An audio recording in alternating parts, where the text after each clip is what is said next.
Boa noite a todos. É bom estar na igreja, é bom olhar para os irmãos, olhar irmãs que vêm de longe, né? Que a gente tem muita saudade.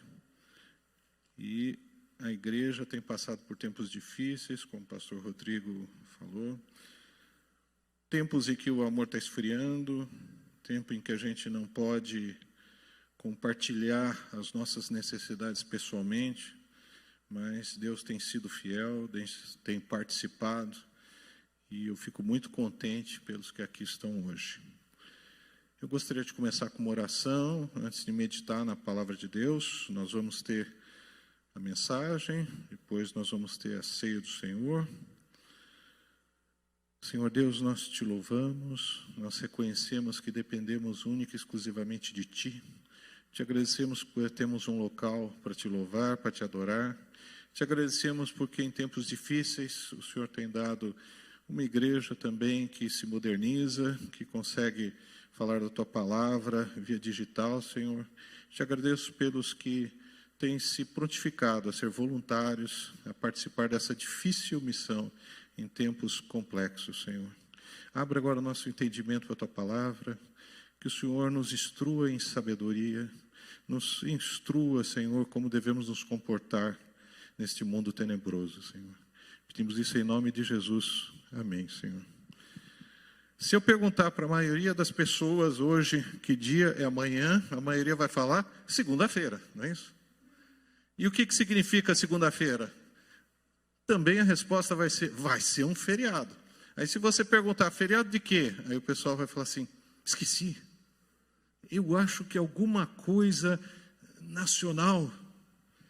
Porque o brasileiro, do modo geral, não tem uma visão nacionalista. O brasileiro, do modo geral, tem tanto feriado no ano, tem tanta coisa para se lembrar, que é mais um dia como os outros. E o brasileiro tem uma perspectiva nacionalista muito ruim, tanto do ponto de vista cultural, como do ponto de vista ético, moral, como do ponto de vista de exemplo. A gente vê os empresários, quando eles fazem uma fortuna, ficam ricos, para onde eles vão? Miami. Quando existe uma dificuldade no Brasil, todo mundo procura ir embora. E o cristão, ele tem uma dupla cidadania. Ele tem uma dupla cidadania que ele deve sempre se lembrar. A gente não valoriza o nosso país, essa é uma realidade. O verdadeiro cristão deve ter um nacionalismo equilibrado, deve entender bem o que a Escritura fala sobre isso. A Escritura, a primeira característica, o mais importante na Escritura, é a mensagem de salvação. A Escritura quer falar de você repactuar com Deus, de andar com Deus, de ter a vida eterna. Mas ela também é um livro de sabedoria, é um livro que traduz ética, moral, e a gente muitas vezes esquece disso. Muitas vezes a gente tem uma série de problemas e não procura na Escritura. Muitas vezes a gente não sabe como se posicionar diante de um tema e a gente não procura também na Escritura. E a Escritura fala de como a gente deve se comportar em relação à cidadania, ou à pátria, que são equivalentes. E ela deixa bem claro que nós temos dupla cidadania. Alguns sabem muito bem o que é esse termo de dupla cidadania. Outros têm uma dificuldade de entender. A própria Escritura fala da dupla cidadania. Quem está com Bíblia, me acompanhe. Quem tiver com seu celular. O livro de Atos, capítulo 22, do versículo 25 a 28. Eu gosto de ouvir sempre o barulhinho das folhas virando. Nos celulares não tem mais isso. Daqui a pouco eu vou inventar um barulhinho quando você começa a virar no celular. Aí fica até equivalente. Atos 22, 25 a 28. Fala assim. E quando estavam atando com correias, disse Paulo ao centurião que ali estava. É-vos lícito açoitar um romano sem ser condenado? E ouvindo isto, o centurião foi e anunciou ao tribuno. Vê o que vais fazer, hein? O hein é meu. Porque este homem é romano. E vindo o tribuno, disse-lhe, és tu romano? E ele disse, sim, E respondeu o tribuno: eu, com grande soma de dinheiro, alcancei este direito de cidadania. Paulo disse: mas eu o sou de nascimento. A gente sabe pela própria Escritura que Paulo era de Tarso. A gente sabe pela própria Escritura que Paulo era judeu da gema. Mas ele nasceu numa cidade que era romana. E quem nascesse naquela cidade ganhava uma cidadania natural. Quem nascer nos Estados Unidos, mesmo de viagem, tem o direito de exigir a nacionalidade. Quem nascer na França tem o direito da nacionalidade. E Paulo tinha adquirido a cidadania romana, que era a cidadania mais importante natural que existia. Hoje a cidadania mais importante que existe no mundo é a americana. Por quê? Oportunidade de emprego, oportunidade de vida nova, qualidade de vida. Mas Paulo tinha nascido numa cidade romana e nós temos dupla cidadania.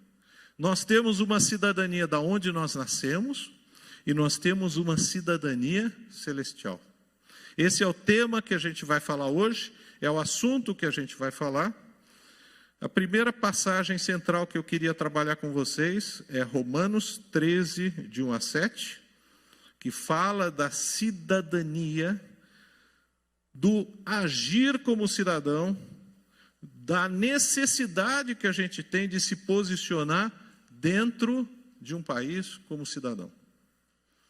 Romanos 13, de 1 a 7, acompanhem comigo.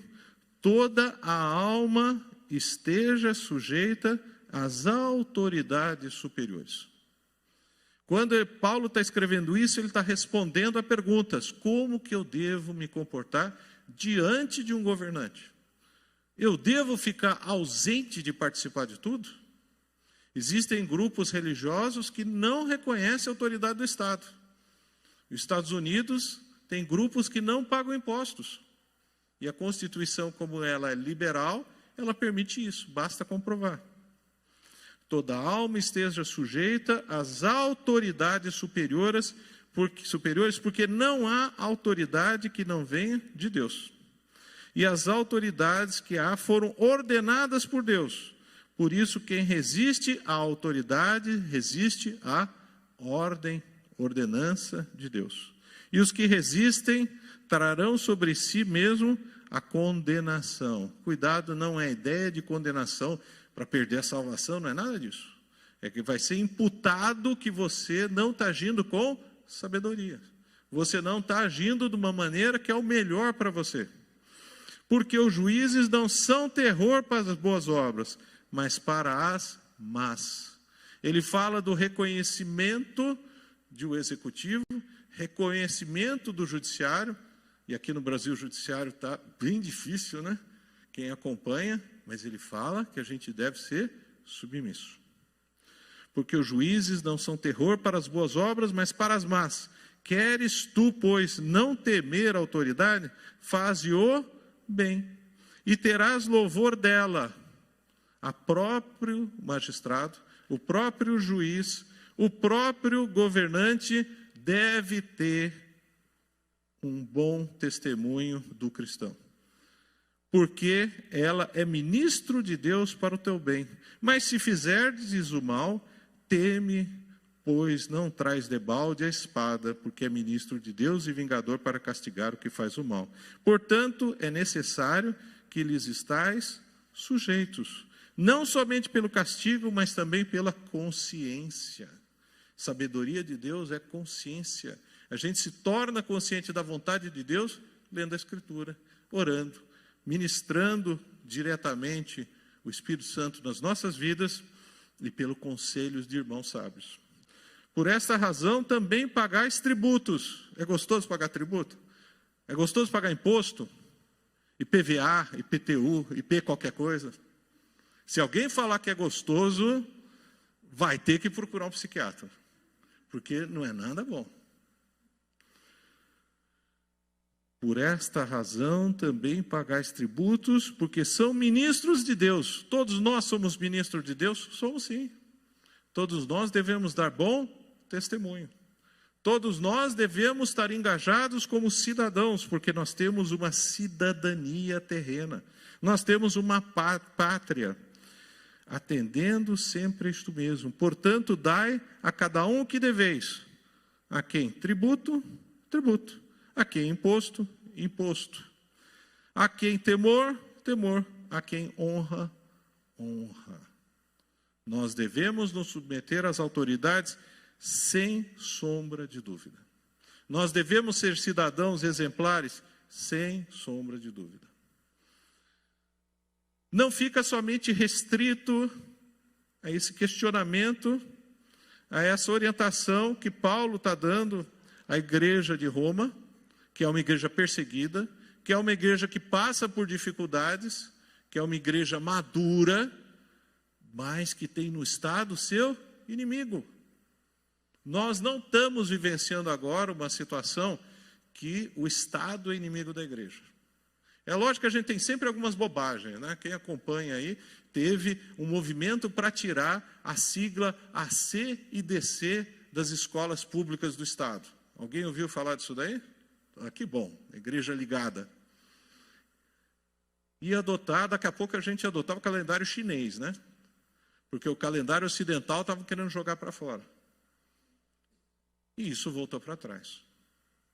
Mas nós temos um país livre. E essa igreja que estava em Roma era uma igreja que estava passando por dificuldade. Igreja madura, igreja sólida, igreja perseguida. Normalmente uma igreja perseguida é muito sólida. E mesmo nessa situação de perseguição, Paulo fala para a igreja: se submeta à autoridade, se submeta aos juízes, se submeta para pagar impostos. Para um judeu falar para pagar imposto é que a coisa é séria, né? Na carta a Tito, Paulo fala a mesma coisa. Lembre a todos que se sujeitem aos governantes. Tito 3:1. Lembre a todos que se sujeitam aos governantes e às autoridades. Sejam obedientes, sempre prontos a fazer tudo o que é bom, do ponto de vista social. O cuidado que a gente sempre tem que ter é que a Escritura, ela trabalha com verdades sempre em paralelo. Então a gente gostaria que fosse uma verdade simples. Olha, você só vai andar 50 km por hora. Não, você vai andar 50 km por hora, mas vai andar com o vidro fechado, mas vai andar desse jeito. Então a Escritura, ela é complexa. Enquanto que nós temos que nos submeter às autoridades, nós devemos identificar que nós temos uma pátria local, que nós temos uma cidadania terrena. Ao mesmo tempo, nós temos que tomar muito cuidado sobre valores que essas autoridades e os governantes trabalham. Quando você for confrontado com algo que não corresponde à ética e à moral de Deus, o que você deve fazer? Deus em primeiro lugar. Atos 5:29, Pedro, quando proibido de anunciar o evangelho, Pedro e os outros apóstolos responderem: é preciso obedecer antes a Deus do que os homens. Existem coisas que a sociedade cria, e nós não vivemos uma sociedade cristã, nós vivemos uma sociedade que tem influência cristã. Quando ela cria leis, ordens que fogem ao caráter ético e moral de Deus, nós devemos seguir quem? Deus. A Escritura fala um exemplo bem objetivo. A Escritura fala que o homossexualismo é abominação. A partir de hoje, ninguém mais pode falar nada que o homossexualismo não é bom. Mas a Escritura fala que o homossexualismo é abominação. A Escritura fala que Deus vira o rosto, vira as costas para quem pratica a imoralidade sexual. Mas, ao mesmo tempo, Deus ama aquele que se arrepende dessa prática. Nós vamos parar de falar sobre isso? Não, nós não vamos parar. Se alguém pedir para você alguma coisa que é fora da ética e moral de Deus, você deve dizer: estou fora. Tem um pastor de Atibaia que ele foi confrontado com uma situação que ele achou tão infantil. A gente não tem mais agora, saiu de moda, mas existia uma época, uma moda que era, dentro das imoralidades sexuais, o swing. Alguém sabe, ouviu falar nisso? Trocar de casal. Ah, cansei do cabelo loiro da minha mulher, eu troco a mulher inteira. E não era incomum os casais trocarem de esposas. Hoje isso é muito restrito, mas teve uma época que era muito falado. E uma irmã da igreja procurou esse pastor em Atibaia e falou assim: olha, o meu marido falou que eu sou cristã e eu devo obedecer ao marido. Primeiro que não é bem assim, né? Mas de qualquer jeito ela foi. E o pastor falou: aí vem alguma coisa. Porque o meu marido falou que, como eu tenho que ser obediente a ele, eu vou sair de casa para a casa do amigo dele e a mulher dele vem morar. Aí ele falou assim: olha, minha filha, é o seguinte, tem limite, né? Antes é preciso obedecer a Deus do que aos homens. E como é que você sabe qual é a ética moral de Deus? Lendo a palavra, orando, participando de comunhão com os irmãos. Então, o verdadeiro cristão tem que sempre se colocar o que Deus fala, o que o homem fala. 1 Timóteo 2:2 deixa bem claro a importância e o porquê que nós devemos valorizar uma cidadania terrena. 1 Timóteo, capítulo 2, versículo de 1 a 2. Antes de tudo, recomendo que se façam súplicas, orações, intercessões, ações de graça por todos os homens, pelos reis e por todos que exercem autoridade, para que tenhamos uma vida tranquila e pacífica com toda piedade e dignidade. Quando a gente tem um governo, independente qual seja, hein? Se esse governo atua, ele promove ordem. Ele promove uma estrutura da sociedade e isso faz com que as pessoas tenham uma vida pacífica, uma vida tranquila, uma vida digna. Todo mundo reclamou do Iraque, com razão, lógico, que existia um ditador, um tirano. Lembra dele? Saddam Hussein, não era isso o nome dele? E o da Líbia também era um tirano. E o da Síria também é um tirano. Aí, os americanos que gostam de meter o dedo em tudo, né? Sem saber o que estão fazendo, foram lá e tiraram o governo. Pergunta para a população, agora está melhor ou está pior do que antes? Muito pior. Para os cristãos da Líbia, hoje está melhor ou pior? Muito pior. Tem perseguição pesada, antes não tinha. No Iraque, o cristianismo com certas restrições, não estou fazendo apologia nenhuma ao regime, mas a anarquia sempre é pior do que qualquer forma de governo. Sempre tem essa dinâmica, sempre tem essa situação.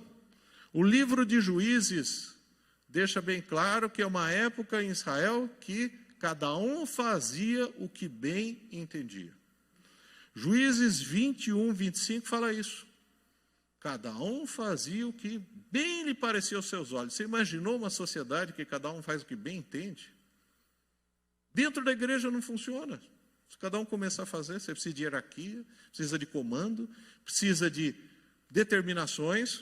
Você imagina um grupo de louvor que cada um começa a tocar cada um uma coisa? É um desastre. Deus considera, dentro da sabedoria dele, que um regime organizado é muito superior a um regime anárquico. Só que as pessoas muitas vezes esquecem e falam, então todo governo é uma maravilha. Cuidado, primeiro que ele falou de governo e não de governante.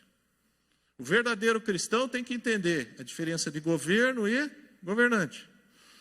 Provérbios 29, 4 fala assim, o rei que exerce a justiça dá estabilidade ao país. E aí continua, mas o que gosta de subornos ou de propina, o leva à ruína, leva o país à ruína. No Brasil nunca aconteceu isso, né? Não tem, né? Moçada, como a Escritura tem um versículo separado lá que cai direitinho para a nossa realidade. E quem quiser mais entender sobre a dinâmica entre governo e governante, pode dar uma lida na fábula de Jotão, que é fantástica, maravilhosa, se encontra em Juízes de 9, de 7 a 15, que o povo de Israel está clamando por um rei. E aí, Jotão conta uma fábula sobre a floresta. E que cada um vai se apresentando, sendo apresentada a proposta de ser rei, e cada um vai dizendo, eu não posso porque eu faço alguma coisa. É a mesma coisa que chegar alguém agora para o empresário e falar assim, você quer ser governante? Eu não, eu tenho minha empresa, eu estou ocupado. Você quer abandonar o time de futebol que você joga para concorrer a vereador? Eu não, estou ocupado. A fala de Jotão fala isso.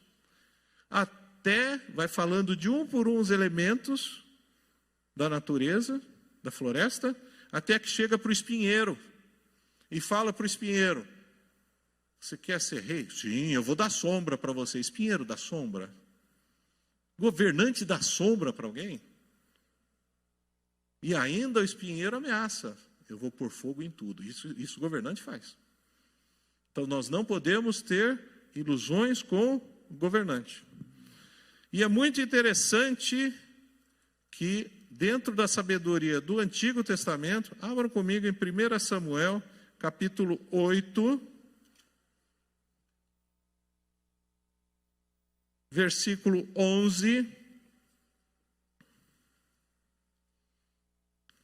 Samuel, desde o 10, Samuel transmite as palavras do Senhor ao povo, que estava lhe pedindo um rei. E aí Samuel fala, vocês vão querer mesmo um rei? Saibam que um rei reinará sobre vocês, reivindicará como seu direito o quê? Tomará filho de vocês para servi-los em carro de guerra, em cavalaria, para correr à frente dos carros de guerra, colocará alguns com os comandantes de 1000 e outros comandantes de 50, ele os fará arar as terras dele, fazer a colheita e fabricar armas de guerra, equipamentos para os seus carros de guerra. Tomará as filhas de vocês para serem perfumistas, cozinheiros e padeiros. Tomará de vocês o melhor das plantações, das vinhas e dos olivais, e o dará aos criados dele. Tomará 1/10 dos cereais e da colheita das uvas, e o dará a seus oficiais e seus criados. Também tomará de vocês para seu uso particular os servos e as servas e o melhor do gado e dos jumentos, e tomará de vocês 1/10 dos rebanhos, e vocês mesmos se tornarão escravos dele. Naquele dia vocês clamarão por causa do rei que vocês mesmos escolheram, e o Senhor não ouvirá. O que ele está falando aqui? Qual que é a primeira preocupação que um governante tem? Com ele mesmo. Não é isso que a gente vê? Então não existe, não podemos ter ilusão às pessoas. O que Deus está falando sobre a cidadania, sobre a cidadania terrena, sobre a pátria nossa, sobre os nossos governantes, é que eles devem trazer estabilidade. Mas eles só se preocupam com eles mesmo. O que Deus conclui em 1 Timóteo 2, 1 e 2, que a finalidade de ter um governo, a finalidade da ação dos governantes é que tenham uma vida calma e tranquila. Mas você não vai encontrar nenhum político, nenhum governo que seja altruísta. Se tiver, ele cai fora rapidinho, porque o pessoal tira ele. Falei alguma coisa que não é verdade, que vocês não veem o dia inteiro? Só que a gente tem que ser bom cidadão. E eu falei de dupla cidadania, porque essa é uma cidadania terrena. Os Estados Unidos, que já teve um bom contingente cristão, eles têm um bom nacionalismo. Aqui no Brasil, a gente quase não vê isso. Eu vou ser bem sincero, eu não lembrava que dia 7 era dia da pátria mais, porque a gente acabou até esquecendo no tempo. Há 25 anos atrás até a gente lembrava, né? Tinha discurso, tinha festividade, o exército saía na rua, porque o exército é a representação de patriotismo. Hoje a gente não tem nada. Hoje o Brasil está meio como entrando na época de Juízes. Cada um faz o que bem lhe parece aos seus olhos. E isso não funciona. Mas eu queria falar de outra cidadania, porque nós temos uma dupla cidadania. As duas cidadanias, elas coexistem. A cidadania, primeira que eu falei, a cidadania natural, você não escolhe, você nasce, você ganhou aqui. Você não nasceu nos Estados Unidos, você não nasceu na Alemanha, mas também você não nasceu nos paizinhos da América Central. Não nasceu nos países que estão embaixo do Brasil. Aqui é ruim. Tem coisa muito pior, posso garantir para vocês. Tá? Filipenses 3, capítulo 3, versículo 20 a 21. A gente tem Paulo falando. Mas a nossa pátria, e pode ser traduzido por cidadania, não tem problema nenhum, está onde? Nos céus. A ideia de nos céus, ela é simbólica, ela dá ideia na presença de Deus, do reino universal de Deus. Tem nada a ver com aquela igreja lá, tá? O reino universal de Deus é real. É a glória de Deus, é a presença de Deus para a eternidade. De onde também esperamos o Salvador. Aqui ele está falando da segunda vinda, porque Jesus voltará dos céus, é a promessa dele, para nos levar para a eternidade. O Senhor Jesus, que transformará o nosso corpo abatido, promessa de ressurreição. Quem está com mais de 60 aqui? O corpo está bem abatido, né? Uma vontade de trocar, se alguém quiser trocar. Que transformará o nosso corpo abatido para ser conforme o seu corpo glorioso, segundo o seu poder eficaz de sujeitar também todas as coisas.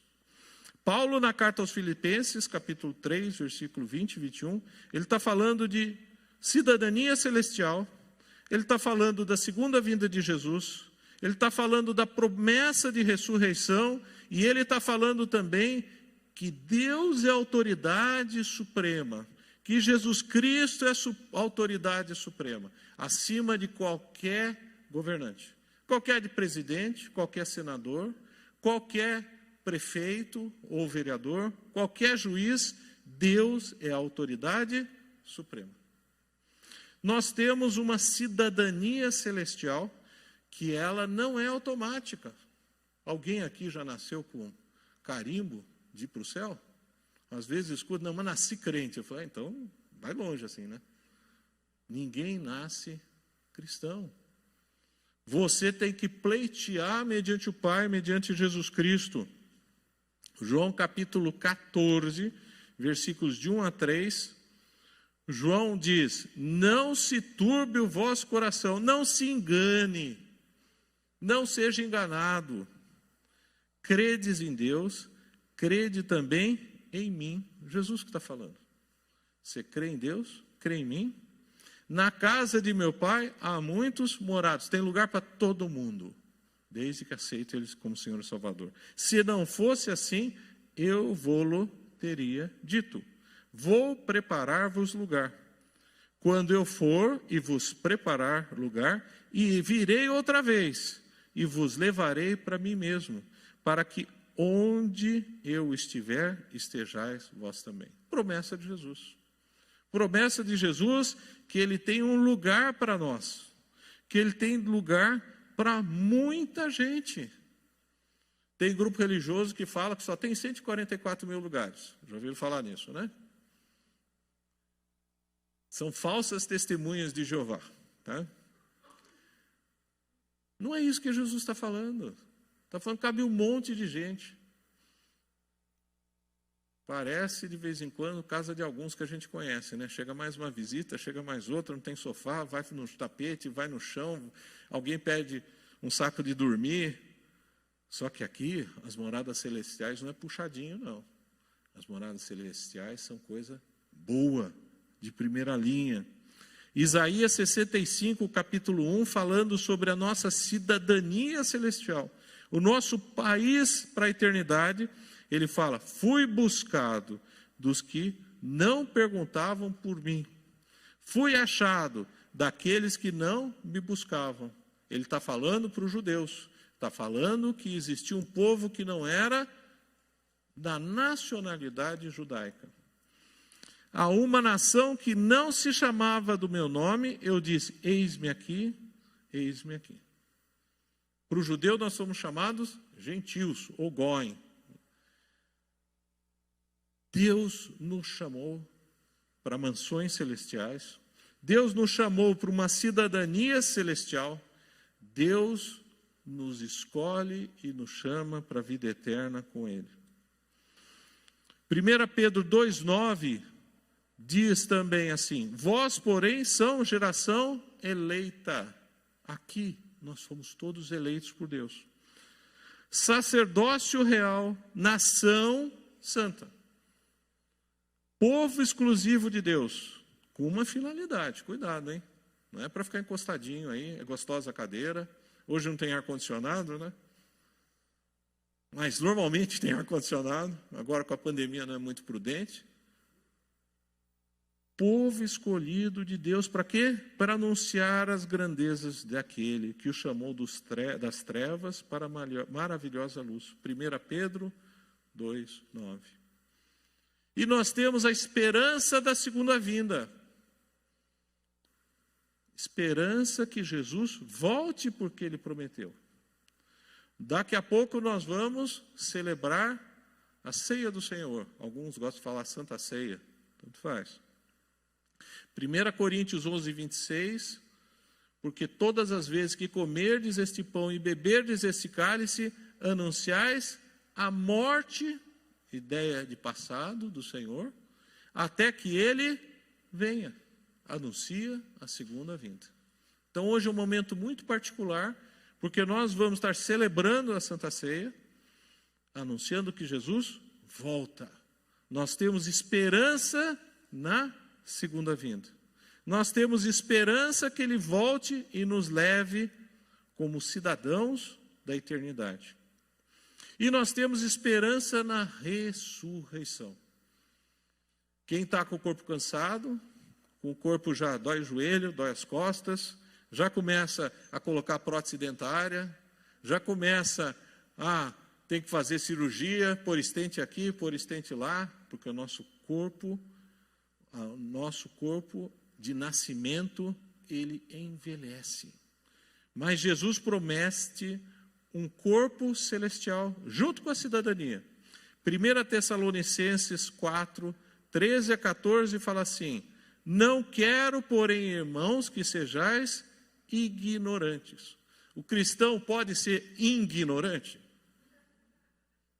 Está cheio. Cristão que fica paradinho. Aceitou Jesus como Senhor e Salvador, tem a vida eterna, mas você vê que ele não cresce, ele não vai, não melhora nos relacionamentos, porque ele não busca a sabedoria de Deus, não busca a ética e a moral de Deus na Escritura. E muitos até se dão mal pessoalmente, porque não têm crescimento e são ignorantes. Aqui Paulo, para a igreja tessalonicenses, está falando que os irmãos eram ignorantes acerca do que dormiam. Dormir é o termo técnico que no Novo Testamento é empregado, porque ele não fala dos que morrem no sentido de acabou. Eles falam cristão é aquele que vai ter um sono e acordar para a vida eterna. Não quero, porém, irmãos, que sejais ignorantes acerca dos que já dormem, passaram, para que não vos entristeçais, como os demais.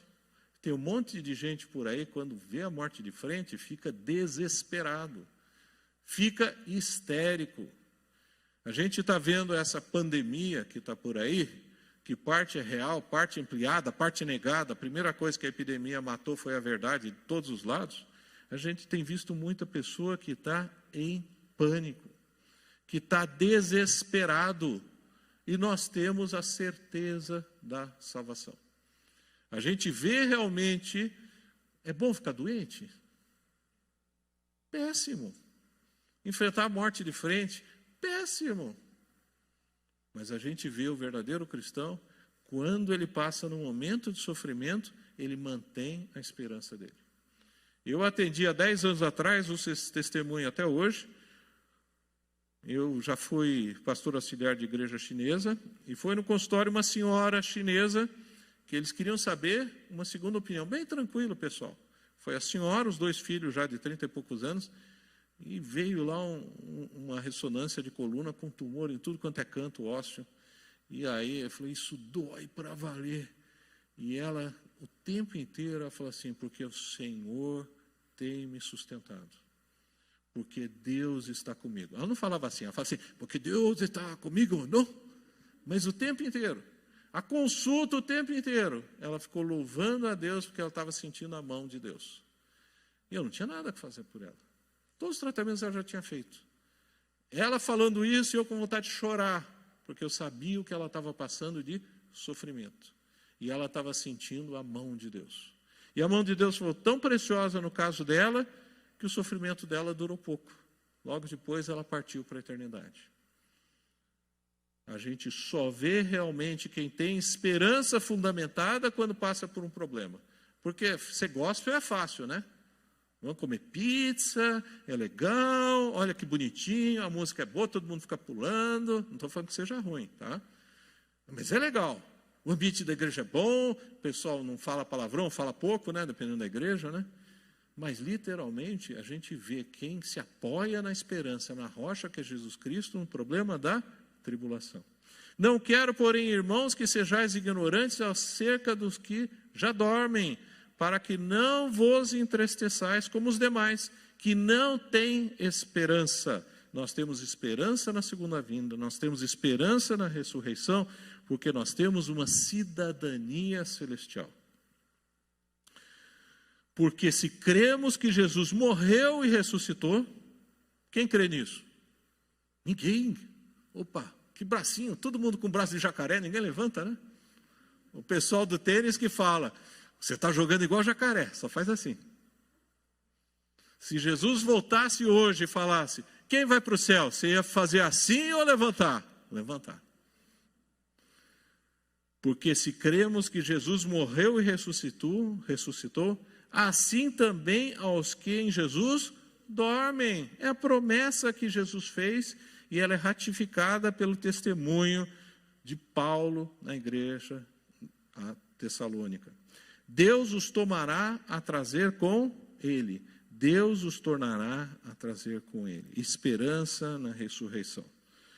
Jesus mesmo disse, João 11:25, eu sou a ressurreição e a vida. Quem crê em mim, ainda que esteja morto, viverá. Ressurreição. Ressurreição. Nós temos a esperança na ressurreição. Por que a gente tem essa esperança? Porque nós temos cidadania celestial. E Filipenses 3:21 termina dizendo da autoridade suprema, segundo o seu eficaz poder de sujeitar também a si todas as coisas.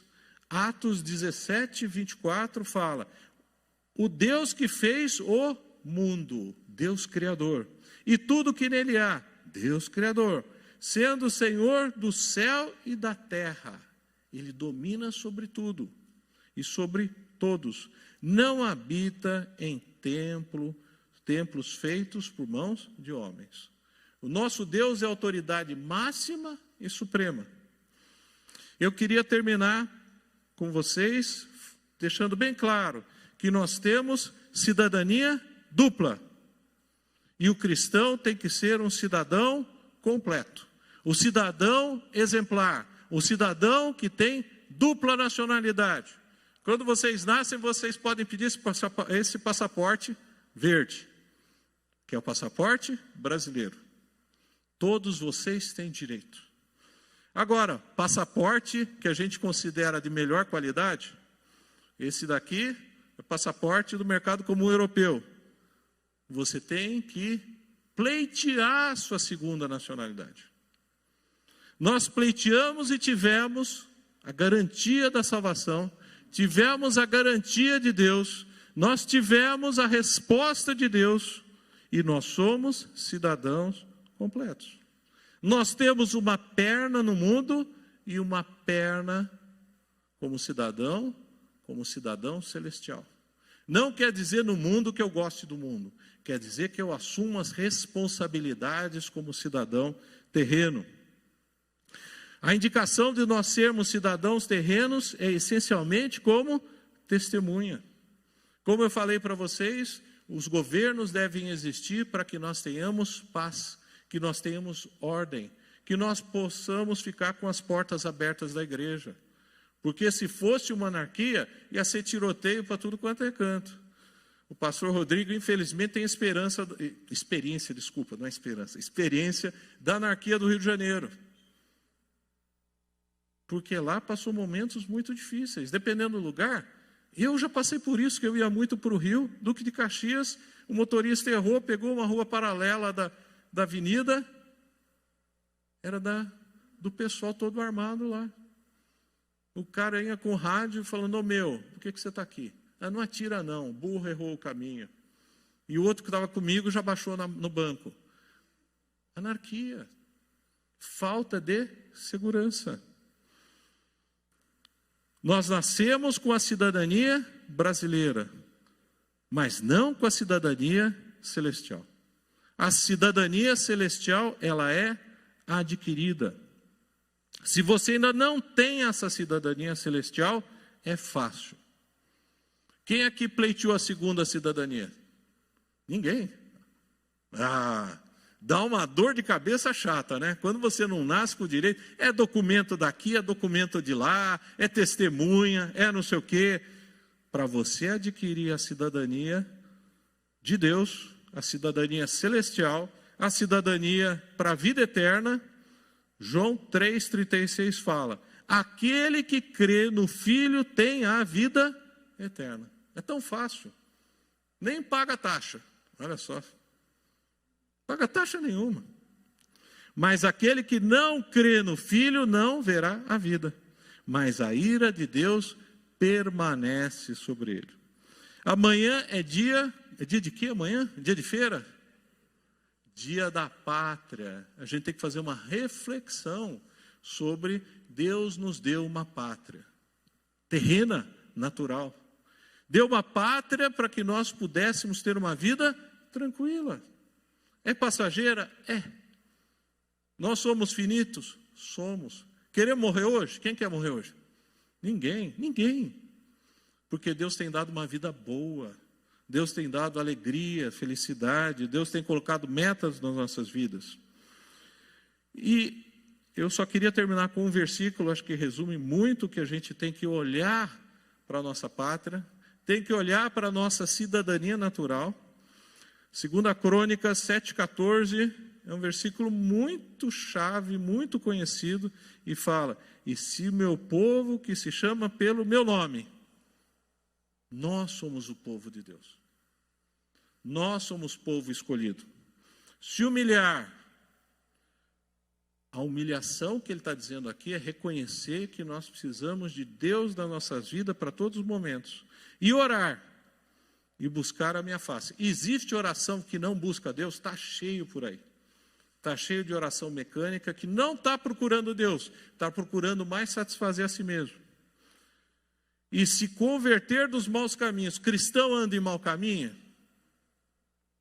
Lógico que anda. Cristão perfeito não é cristão.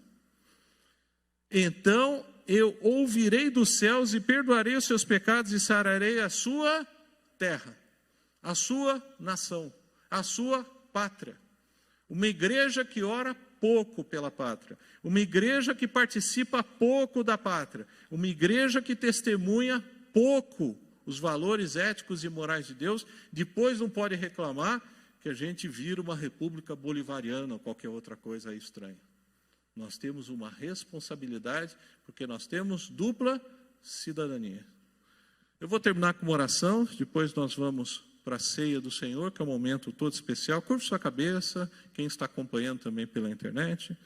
Senhor Deus, nós te louvamos, nós te agradecemos porque o Senhor nos deu uma pátria, Senhor. Uma pátria que ao mesmo tempo ela é celestial e uma pátria natural. Te agradecemos porque ainda no Brasil nós temos liberdade de imprensa, nós temos liberdade de culto, nós temos liberdade de manifestação. É um país tão sofrido, tão amargurado, mas tem muitas pessoas que te temem nesse país, Senhor. Eu peço, Senhor, que o Senhor cuide da nossa pátria terrena, que o Senhor esteja olhando pelo teu povo que aqui se reúne, Senhor, que tira os obstáculos para a pregação do Evangelho, Senhor. Que as pessoas que estão sofrendo perseguição, que estão ficando isoladas, que estão passando por dificuldades, Senhor, que o Senhor esteja abrindo as portas e dá convicção, dá alegria nas pessoas que estão sendo tão perturbadas, Senhor, que estão tendo tantas dúvidas sobre morte, falta de esperança, que o Senhor esteja abençoando, porque nós sabemos que temos a salvação em Ti, Senhor. Eu peço isso tudo em nome de Jesus. Amém, Senhor.